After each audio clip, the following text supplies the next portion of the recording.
আচ্ছা এত ভাবতে হবে না, কি সিদ্ধান্ত নিলে তাড়াতাড়ি বলো। আমি আমার মেয়েকে তার যোগ্য পাত্রের হাতেই তুলে দেবো। খান সাহেব, আমি আপনার মেয়ের যোগ্য। সেটা মুখে বললে তো হবে না, তুমি যে আমার মেয়ের যোগ্য সেটার প্রমাণ তো তোমাকে দিতে হবে। কি প্রমাণ চান আপনি বলেন? আমার 3টে শর্ত আছে। মারিয়াকে বিয়ে করার জন্য আমি 3টা শর্ত না, আমি 3000 শর্ত পূরণ করতে পারি। খান সাহেব বলেন আপনার শর্ত কি?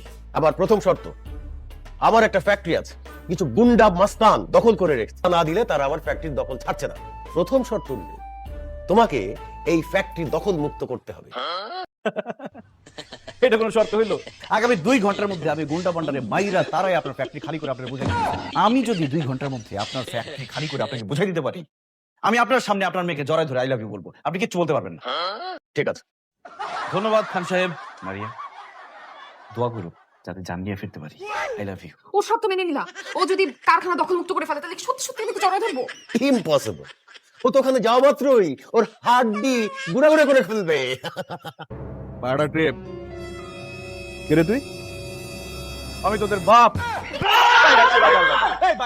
আমার নাম মোহাম্মদ বাপ মিয়া।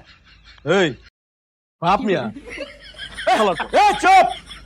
এখন থেকে 3 মিনিটের মধ্যে যদি এই ফ্যাক্টরি খালি না করোস, আমি সব কটারে মারমু। চান্দা না দেওয়া পর্যন্ত এই যে ফ্যাক্টরি, এই ফ্যাক্টরি আমি ছাড়ুম না। বাঁচতে চাইলে এখনো সময় আছে, ফ্যাক্টরি ছেড়ে পালা। কেমনে মারবি কেমনে? কেমনে মারমু? এটা হলো টাইম বম। এটা কি সত্যি সত্যি বল? বিশ্বাস না হলে কয়েকটা সেকেন্ড অপেক্ষা কর। শুরু হয়ে গেছে। 10 9 আমি আসলে সাথে মরি। খান সাহেব আমি আসতেছি, শর্ত পূরণ হয়ে গেছে। তুমি সন্ত্রাসীদেরকে তাড়িয়ে দিয়ে ফ্যাক্টরি দখল করে ফেলেছো। ওর কথা তুমি বিশ্বাস করবে না, আমি শিওর মিথ্যা কথা বলতেছি। তুমি এক্ষুনি ম্যানেজারকে কল দাও। 2 সেকেন্ডের মধ্যে ম্যানেজার নিজেই কল দিবে। 1 2। কি বলছে স্যার বলেন।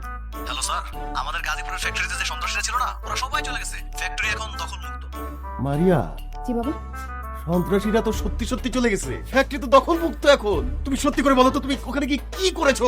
খান সাহেব, এই দিদারের পাওয়ার সম্পর্কে আপনার তো কোনো ধারণাই নাই। আমি যে আপনাকে একটা শর্ত দিছিলাম, সেটা কি হবে? কি শর্ত? আরে আমি শর্ত দিছিলাম না, আমি যদি ফ্যাক্টরি খালি করতে পারি তাহলে আমি খান সাহেবের সামনে তোমাকে জড়াই ধরে আই লাভ ইউ বলবো। অসম্ভব, আমি তোকে জীবনেও জড়ায় ধরতে দিব না। এখন আপনি বলেন আমি কি করবো? আমি সব সময় এক কথা বলি। আর কিচ্ছু বলতে হবে না, সমঝদার কে লিয়ে ইশারাই কাফি তো। আপনার মেয়ে তো লজ্জা পেয়ে পালাই গেছে। সমস্যা নাই, বাসর ঘর তো বাকি রয়েছে, বাসর ঘরকে কলে